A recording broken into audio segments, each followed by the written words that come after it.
Hello friends, હાય. આજે આપણે language ફંક્શનમાં જોઈશું લેંગ્વેજ ફંક્શન પર્પઝનો અર્થ તમને ખબર જ છે મિત્રો. શું થાય છે તો કે હેતુ, કારણ. એના કીવર્ડ્સ છે in order that, so that, in order two, with a view to અથવા તો ખાલી ટુ. આ એટલા માટે લખું છું કારણ કે તમારે લેંગ્વેજ ફંક્શનના આધારે સેન્ટેન્સને ઓળખવાના છે. તો ટુ હોય તો પણ તમારે ધ્યાન રાખવાનું કે લેંગ્વેજ ફંક્શન પર્પઝનું સેન્ટેન્સ બની શકે છે. બધા જની વાક્ય રચના આ મુજબ છે. સૌથી પહેલાં છે સો ધેટ અથવા તો ઇન ઓર્ડર ધેટ. એમાં તમને મેઇન સેન્ટેન્સ આપી દીધેલું હશે. એના પછી તમારે સો ધેટ અથવા તો ઇન ઓર્ડર ધેટથી જોડવાનું છે. ત્યારબાદ મેઇન સેન્ટેન્સમાં આપેલા નામ કે સર્વનામને આધારે તમારે સર્વનામ સિલેક્ટ કરવાનું. નામ હોય, દાખલા તરીકે પરેશ, તો એનું સર્વનામ થશે હી. પણ જો નામ જ આપેલું ન હોય અને આગળ જ હી આપેલું હોય તો તમારે સર્વનામ ઈનું ઈ જ રાખવાનું રહે. ખાસ અહીંયા યાદ રાખવાનું છે કે સો ધેટ અને ઇન ઓર્ડર ધેટ વાળી વાક્ય રચનામાં તમે જ્યારે બીજું વાક્ય એટલે કે ઉપવાક્ય લખશો સો ધેટ અથવા તો ઇન ઓર્ડર ધેટને જોડીને, ત્યારે તમારે સર્વનામ બાદ કેન અથવા તો કુડ લખવાનું છે. આ ટોપિકમાં કેન અથવા તો કુડ એમ શું કામ લખેલું છે તો કે જો આગલું વાક્ય છે મેઇન સેન્ટેન્સ છે એ વર્તમાન કાળમાં હોય તો પાછળ કેન લખવાનું. મેઇન સેન્ટેન્સ છે એ ભૂતકાળમાં હોય તો પાછળ કુડ લખવાનું. આના આધારે મેં ઉદાહરણ આપની સમક્ષ રજૂ કરેલા જ છે, આપણે ત્યાં સમજશું. ત્યારબાદ કેન અને કુડ આવ્યા બાદ એટલે કે મોડલ ઓક્ઝિલરી આવ્યા બાદ ક્રિયાપદ છે એ હંમેશા મૂળ જ હોય છે. આ બાબત મેં તમને બધે જ સમજાવેલી છે. આની પહેલાં સજેશનવાળા વાક્ય આપણે લીધા હતા ત્યારે પણ શુડ વત્તા મૂળ ક્રિયાપદ, અહીંયા પણ કેન અથવા તો કુડ વત્તા મૂળ ક્રિયાપદ પ્લસ અન્ય શબ્દ. બીજું શબ્દ છે ઇન ઓર્ડર ટુ અથવા તો ખાલી ટુ. તો એનું વાક્ય રચના ખૂબ જ સહેલી છે. મેઇન સેન્ટેન્સ ઉપરની જેમ જ, એના પછી તમારે ઇન ઓર્ડર ટુ અથવા તો ટુ મૂકવાનું પ્લસ મૂળ ક્રિયાપદ પ્લસ અન્ય શબ્દ.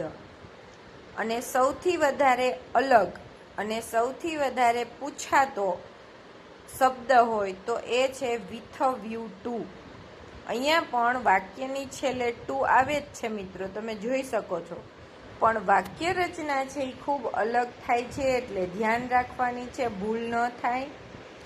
મેઇન સેન્ટેન્સ મૂક્યા પછી જ્યારે તમે વિથ અ વ્યૂ ટુથી જોડશો તો એના પછી તમારે ફરજિયાત આઈએનજી વાળું ક્રિયાપદ જ મૂકવાનું છે. આ ક્યારે? જ્યારે તમે with a view to language ફંક્શનનો કીવર્ડ વાપરો ત્યારે તમારે આઈએનજી વાળું ક્રિયાપદ જ મૂકવાનું ફરજિયાત છે.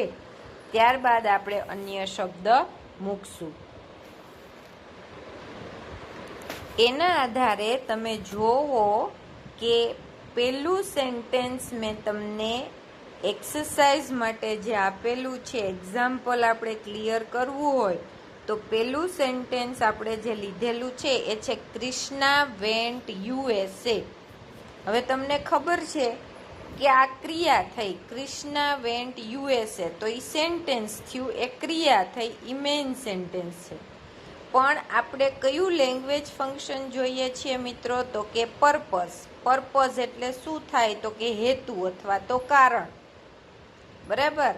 તો કોઈ પણ હેતુ, ગોલ, લક્ષ્ય ને કારણે, કોના કારણે આ થયું એ બતાવવા માટે આપણે so that, in order that, in order two, ખાલી ટુ અને વિથ અ વ્યૂ ટુનો ઉપયોગ કરીએ છીએ. બધા જ ના ઉપયોગ મેં તમારી સામે લખેલા છે. Krishna went USA.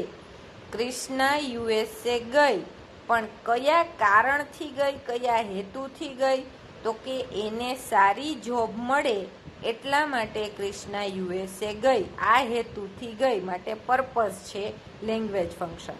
હવે જો આપણે પેલું જોયું હતું, તમારી સામે તમારી નોટબુકમાં તમે લખી લેવાનું છે અને પછી જો મને ન સમજાય તો ફોન કરવાનો છે, મેસેજ છોડવાનો છે કે મેડમ મને આ નથી સમજાતું, ફરીથી સમજાવો. ક્રિષ્ના વેન્ટ યુએસએ, તો વાક્ય રચના પ્રમાણે ક્રિષ્ના વેન્ટ યુએસએ તમારું મેઇન સેન્ટેન્સ થાય. પછી જો તમને કાઉન્સમાં આપેલું હોય કે સો ધેટ થી જોડો, તમને બે રીતે પૂછાઈ શકે છે મિત્રો. તમને સીધું એમ આપી દે કે સો ધેટ, તો તમારે સો ધેટ થી જ જોડવાનું. અને તમને એમ કે પર્પઝ, તો તમે કોઈ પણ રીતે વાક્ય બનાવી શકો છો. તમે ખાલી ટુ થી જોડી શકો, ઇન ઓર્ડર ટુ થી જોડી શકો, વિથ અ વ્યૂ ટુ થી જોડી શકો, સો ધેટ થી જોડી શકો, ઇન ઓર્ડર ધેટ થી પણ જોડી શકો. પણ જો તમને પર્ટિક્યુલર શબ્દ આપીને કહે કે આનાથી જ જોડો, તો તમારે એનાથી જ જોડવું પડે. માટે 3 પ્રકારના જવાબો મેં તમારી સામે લખેલા છે. So that Krishna went USA main sentence, plus આપણે લખશું સો ધેટ અથવા તો ઇન ઓર્ડર ધેટ. પછી ક્રિષ્નાને અહીંયા મેં હી ગણ્યો છે, એટલે ક્રિષ્ના છે એનું સર્વનામ મેં હી મૂકેલું છે. અહીંયા મેં કુડ મૂક્યું છે, એનું કારણ તમે કહી શકશો? Yes, very good. આગળ વેન્ટ શબ્દ આપેલો છે એ સાદા ભૂતકાળનો છે, એટલે પાછળ એના આધારે કુડ મૂકવું ફરજિયાત છે. તો હી કુડ વત્તા મૂળ ક્રિયાપદ ગેટ, ગુડ જોબ અન્ય શબ્દ. હવે જો આપણે એ જ વાક્યને ઇન ઓર્ડર ટુ થી જોડવું હશે તો કેવી રીતે જોડશું? Krishna went USA plus in order to અથવા તો ખાલી ટુ, એના પછી મૂળ ક્રિયાપદ ગેટ, અન્ય શબ્દ ગુડ જોબ. તો Krishna went USA in order two get good job. આ જ વાક્યને જો આપણે વિથ વ્યૂ ટુ થી જોડવું હશે તો કેવી રીતે જોડશું? તો મુખ્ય વાક્ય છે Krishna went USA plus with view to. ઈ મૂક્યા પછી તમને કીધું છે વાક્ય રચના મુજબ આઈએનજી વાળું ક્રિયાપદ આવે એટલે ગેટને શું લાગે? તો કે આઈએનજી, એટલે ગેટિંગ ગુડ જોબ. હવે બીજું વાક્ય મેં લખેલું છે Amita speaks English. Amita speaks English. હવે જો આ વાક્ય જોઈને તમારે સમજી જવાનું છે કેન આવશે કે કુડ. શું કામ કેન? તો કે સ્પીક્સ છે. સ્પીક્સ છે એ સાદા વર્તમાન કાળનો શબ્દ છે. કેના આધારે ખબર પડી? તો કે કરતા પછી ક્રિયાપદને એસ અથવા તો ઈએસ લાગેલું છે. બધા જ ભણી ગયા છો, ધોરણ 10 પાસ કરીને જ બધાય આવો છો, અને રિવિઝનમાં જેટલા છે એટલાને પણ ખબર છે.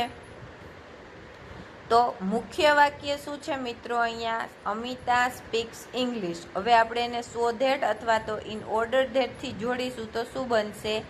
Amita speaks English so that અથવા તો ઇન ઓર્ડર ધેટ. એના પછી અમિતા છે એનું સર્વનામ મેં મૂકેલું છે શી પ્લસ કેન. શું કામ કેન? તો કે આગલા વાક્યમાં સાદો વર્તમાન કાળ છે એટલે પાછળ કેન આવે. Impress others. ઇમ્પ્રેસ છે એ મૂળ ક્રિયાપદ પ્લસ અન્ય શબ્દ. એના પછી જો આપણે એને ઇન ઓર્ડર ટુ અથવા તો ખાલી ટુ થી જોડવું હોય તો Amita speaks English in order two Impress others. એવી જ રીતે આપણે વિથ વ્યૂ ટુ થી જોડવું હોય તો Amita speaks English with view to impressing others. આ મારા ખ્યાલથી 2 ઉદાહરણના આધારે તમને ખ્યાલ આવી ગયો હશે. પછીના 5 સેન્ટેન્સીસ છે એ મેં એમને એમ રાખી દીધેલા છે, એ તમારે કરવાના છે. આ ફરજિયાત કરવાનું છે. કાલથી જે માઇક્રોસોફ્ટ ટીમ્સમાં આપણે જોડાઈએ છીએ ત્યાંથી હું આની જ શરૂઆત કરવાની છું કે તમારા હોમવર્કના સેન્ટેન્સીસ છે એનાથી શરૂ કરી અને આગલા લેંગ્વેજ ફંક્શનમાં આપણે જોડાઈ જઈશું. તો એ ધ્યાન રાખશો. સૌથી પહેલું સેન્ટેન્સીસ છે હી રીડ્સ ન્યૂઝપેપર. તમને આપેલો શબ્દ છે કાઉન્સનો હી રીડ્સ ન્યૂઝપેપર, પછી આપેલું છે ગેટ. તો ગેટ ક્રિયાપદ મેં આપી દીધેલું છે. એના આધારે આ પહેલું વાક્ય છે એ બનાવી દઉં છું. બીજા 4 વાક્ય છે એ તમારા હોમવર્ક માટેના છે એટલે તમે જાતે મહેનત કરશો.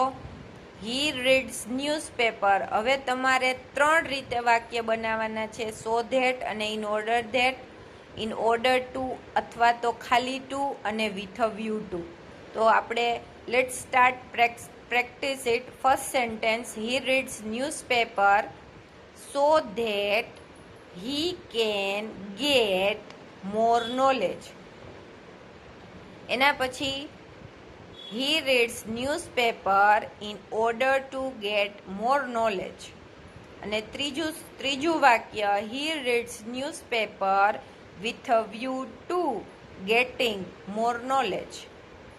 આ પ્રકારે તમારે પ્રેક્ટિસ છે એ તમારી બુકમાં કરવાની છે અને એ તમારે સાથે રાખવાની રહેશે. કાલે આપણે માઇક્રોસોફ્ટ ટીમ્સમાં તમારું હોમવર્ક જોઈ ચકાસી અને ત્યારબાદ આગળ વધીશું. અહીંયા તમને એમ થશે કે બેણે ચોથા અને પાંચમા સેન્ટેન્સીસમાં કાંઈ આપેલું નથી, તો એના માટે એ પણ કહી દઉં કે તમારી વોકેબ્યુલરી છે એ તમારે ઇમ્પ્રૂવ કરવાની છે. માટે ક્રિયાપદ છે એ તમે જાતે પસંદ કરીને લખશો તો તમને એટલો બેનિફિટ રહેશે. છતાં પણ ક્યાંય અટકો તો કાલે આપણે માઇક્રોસોફ્ટ ટીમ્સમાં સોર્ટ આઉટ કરી અને આગળ વધીશું.